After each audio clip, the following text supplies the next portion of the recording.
म्हणून तुमच्या पाया पडता येत नाही. हा अभंग या ऐसा ज्याचा अनुभव हा शब्द महत्वाचा आहे. देव एक आहेत.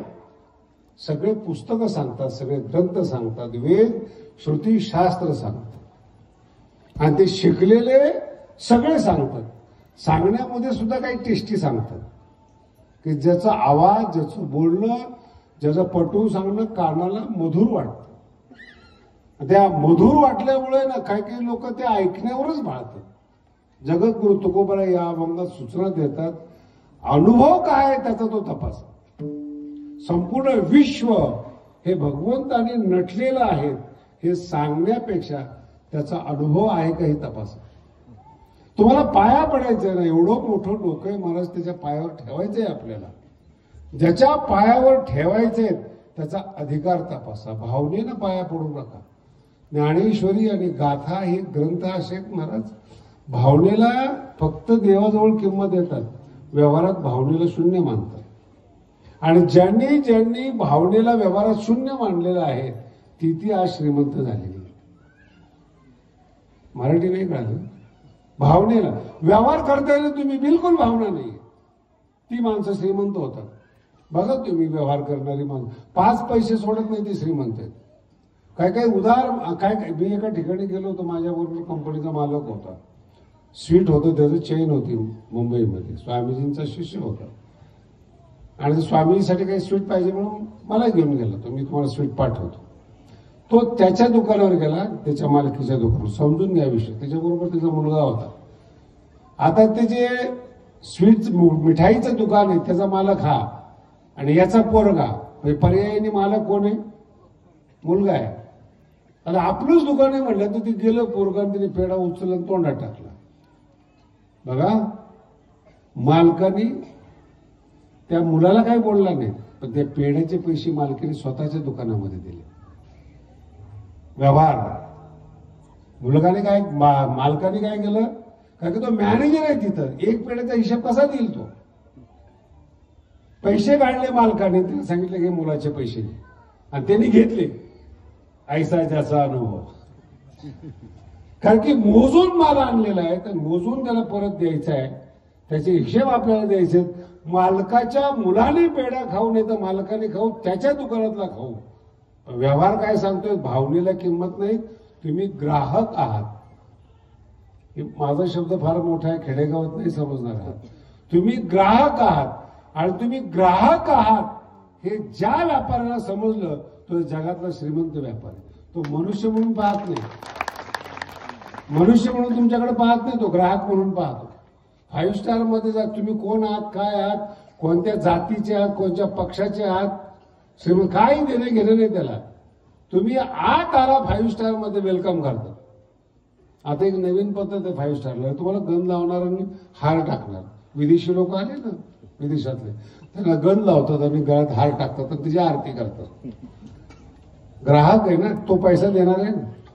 आता ती जे तिकडचे येडे आहेत त्याला आयुष्यात कुठे हार घातलेला नसतो आणि ते गंधाचा सुद्धा गंध नसतो.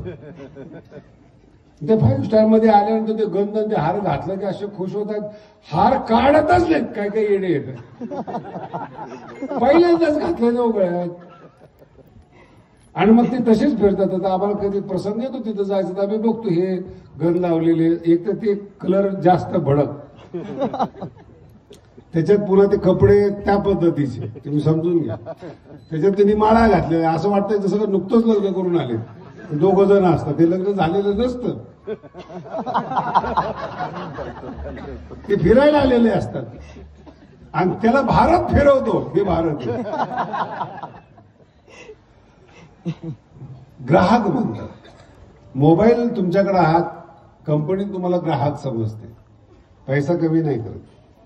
5 स्टारला असं नाही म्हणतायत कमी कर म्हणून, आणि असंही म्हणतायत नाही माझ्या खात्यावर लिही.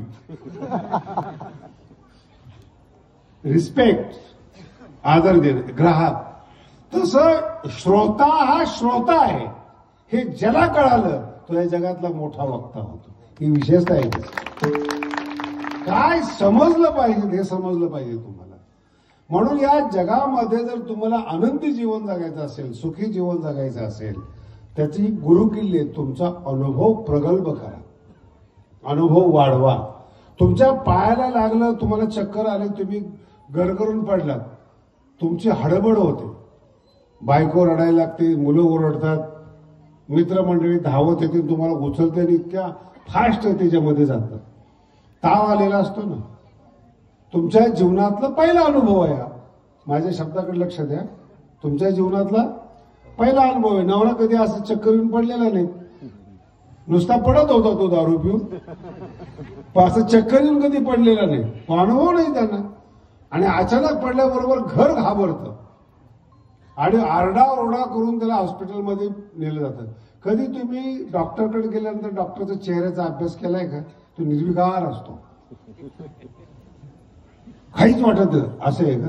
बरोबर, ठेवा, काय महाप्रसाद आणलाय का? ठेवा ठेवा, काही नाही. असं मी बघतो, तुम्ही काही चिंता करू नका, देवावर विश्वास ठेवा. तो म्हणतो डॉक्टर आणलंय कुणाकडे आणि तो कुणावर विश्वास ठेवायला सांगतो, मग घरीच ठेवला असता त्याला. मराठी कीर्तन झाल्यावर कळेल.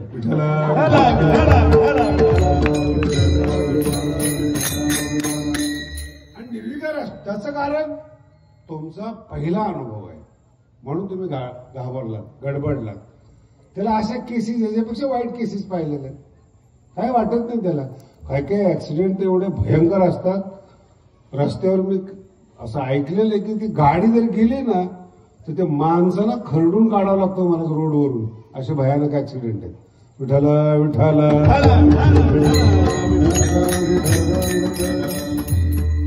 किती वेळ लागतो. मासी पांख पाखडी तव हे सरे ज्ञानोबा सांगतात, इतका कठीण अनुभव आहे. पण तो पण मनुष्यच आहे, डॉक्टर आहे, पण तो प्रगल्भ आहे.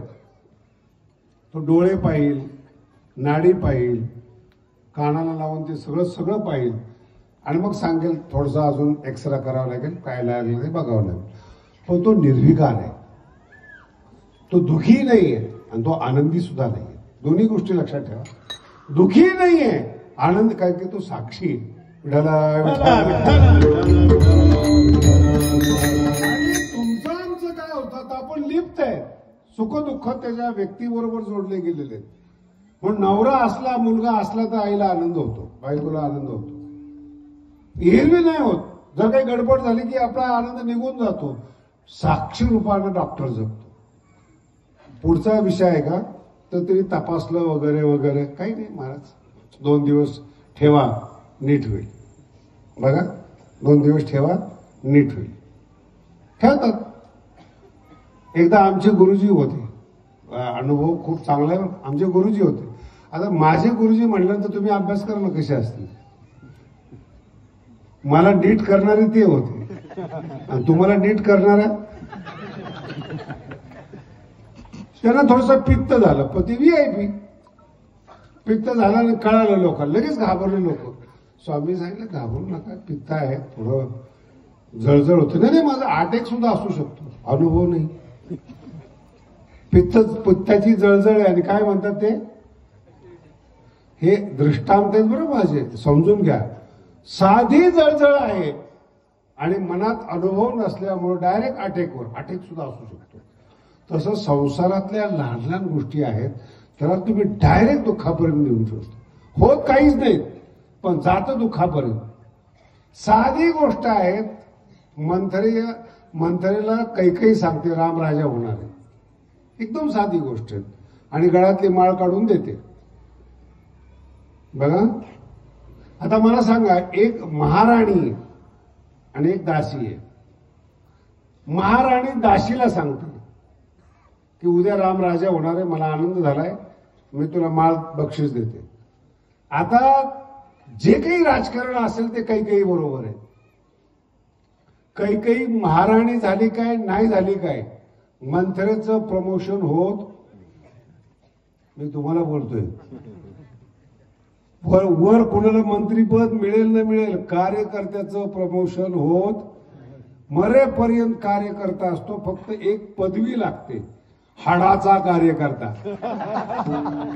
काय पदवी लागते? हाडाचा विश्वासू कार्य अशी पदवी आहे. असतो कोण तो त्याच्यात प्रभू. तशी ही दासी आहे, हिच्यात काहीच प्रभू काय फरक पडला त्याला. पहिली दासी होती, नंतर सुद्धा दासी, जास्तीत जास्त मुख्य दासी,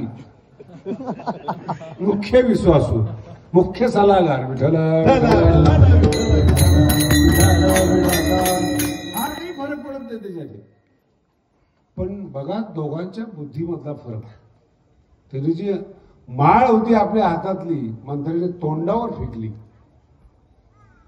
एका दासीनं आपल्या अंगावर आलेली माळ फेकली आणि ती दासी तिच्या मालकिनीला, राणीला मध्ये तुला काही अक्कल आहे का? काय हिंमत आहे बघा. त्या असली माणसं जवळ नसावी बघ. मालकाची अक्कल काढली तर नोकर म्हणजे किती कोण मालक झाला खरा?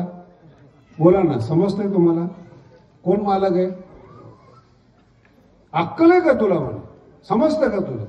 ही काही हसण्याची बातमी आहे काय? बक्षीस द्यायची बातमी. आणि पुढचा विषय आहे का, पित्ताची जळजळ विसरू नका बरं का. पुढचा विषय आहे का, अतिशय सुंदर विषय. तिने काय तुला लाज वाटते का म्हणे मला मोत्याची माळ बक्षीस देते? उद्या रामाची आई महाराणी होणार होणार त्यात काही विशेष आहे. जे काही मुलगा म्हटल्यानंतर आई महाराणी होणार आणि तुला ते भांडे घासायला लावेल. बघा हे भांडी घासणाऱ्याची बुद्धी. काय म्हणतात ती? तुला सौती मत्सर, तुला ती भांडे घासायला लावेल. कळतं तुला? होऊ देऊ नको.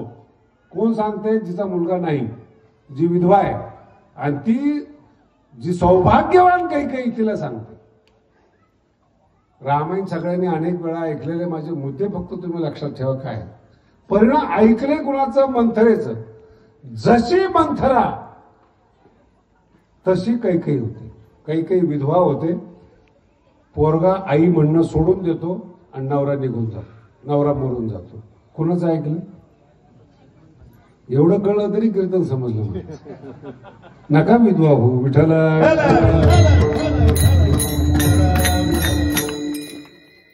जळजळ आहे. सांगणारे आमच्या आश्रमातले हे चमचे मुख्य विश्वासू कार्यकर्ते. बाबांना आमचं स्वामी चेक केलं पाहिजे. स्वामी म्हणाले मला नेहमी जळजळ होते, पित्त मला माहित नाही. जबरदस्ती कधी कधी शहाण्या माणसा सुद्धा नाहीलाच होतो. जास्त मूर्ख जवळ असल्यावर चालतच नाही. काही गेलं स्वामीजीला. एक्सरे केला, चेक केलं, MRI केली, टुडे इको केला, टेस्ट केली, सगळं केलं. आणि सगळं झाल्यानंतर डॉक्टरने काय सांगितलं? काही नाही महाराज पित्त झाले.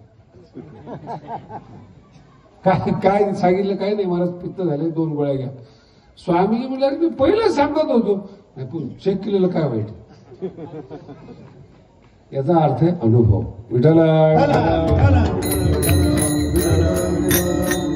जीवन जगत असताना अनुभवी माणसाच्या सानिध्यात राहा. जीवन उमलतं महाराज. बाप म्हणजे काय? संसारातला अनुभवी असतो आणि त्याच्या घरात नुकतंच जन्माला आलेलं जे मूल असतं ना, ते बापाच्या सानिध्यात उमलतं. बाप जितका मोठा तितका तो पोरगा मोठा. बाप जेवढा संकोचित तेवढा मुलगा संकोचित. कारण की ते संस्कार पडतात त्याला. काही मी काल थोडेसे गुलाबजाम आणले नाशिकचे, त्याच्यावर खूप लिहिलेले 150 वर्षाची परंपरा माझ्याकडे आहे. ते आता काय लिहिले त्याच्यावर नाव नाही सांगत, तू ऍडव्हर्टाईज नको त्याची. नाशिक 150 वर्षाची. मी प्रत्यक्ष त्या दुकानावर गेलो, ते दुकान पाहिलं, जसं आहे तसंच आहे महाराज. 150 वर्षापूर्वीच अजिबात बदलली. पण गुलाबजामची क्वालिटी चांगली. अर्थ कळाला का? का किती एवढ्या प्रगती नाही, क्वालिटी चांगली. विठाला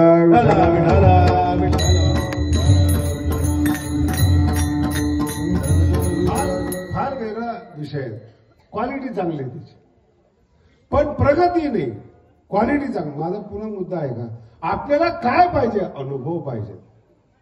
150 वर्षाचा जो अनुभव आहे ना, तो फार महत्वाचा आहे. तो देतो का नाही देत याच्यावर त्याचं दुकान आधारित आहे. आमच्या परमार्थातलं सगळ्यात मोठं रहस्य, का गुरुच्या पाया पडायचं, वामन भाऊ असो किंवा भगवान बाबा असो, का मानायचं यांना? तो जो अनुभव आहे ना, तो ट्रान्सफर करतात म्हणून ते गुरुदेव आहेत. आणि जर नाही ट्रान्सफर केला तो चिकू माणूस आहे. कीर्तन प्रवचन म्हणजे काय? परमार्थातले अनुभव तुम्हाला देणं म्हणजे कीर्तन करणे. पुस्तकं सांगणं म्हणजे विद्वत्ता आहे. अनुभव सांगणं हा परमार्थ आहे. विठाला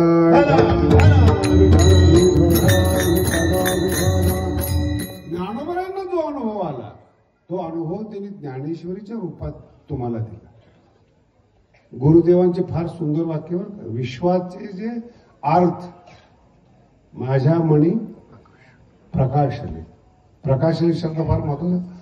संपूर्ण विश्वाचा अनुभव अंतःकरणात प्रकाशित झाला. याला छोटा शब्द बरं का ज्ञानोबरांचा. सकलार्थ मती प्रकाश.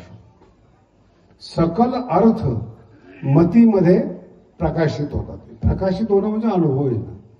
आता 2 दिवसापूर्वी शूटिंग झाले आमच्या. वर्षभर ज्ञानेश्वरी महाराज रोज 10 मिनिटं, 6:45 ते 7 संध्याकाळच्या वेळी रोज ज्ञानेश्वरी 10 मिनिटं. ज्ञानोबरांना या वर्षी 750 वर्ष झालेले. 15 तारखेला, आज 13 तारीख आहे. अजून 2 दिवसांनी माऊलीच्या जयंतीला किती होतात? आणि त्या काळात जे त्यांनी सांगितलंय, एवढं विश्व विकसित होऊन सुद्धा त्यांची ओवी कळत नाही, एवढं तुम्ही अजून लहान आहात. 700 वर्षापूर्वी जे त्यांनी सांगितलं, जेव्हा भारत विकसित नव्हता, रोड आणि रहदारी नव्हती, पुस्तकं नव्हते, अज्ञानी जग होतं, त्या काळामध्ये जे सांगितलं ते आज कळत नाही. बुद्धी विकसित झाली, मेंदू विकसित, सगळं झालं का? ते विश्वाचा अनुभव आहे त्यांच्या ठिकाणी. विश्वदेव हा भाग नंतरचा आहे बरं का. विश्वाचा अनुभव त्यांच्या ठिकाणी. विश्व शब्द कळाला ना, केवळ पृथ्वी नाही, पूर्ण विश्व तुमच्या माइंडला कनेक्टेड आहे. आणि त्या एनर्जीचा, त्या सोर्सचा, त्या दिव्यत्वाचा जेव्हा तुम्हाला अनुभव येतो ना, अभंगाच्या दुसऱ्याच्या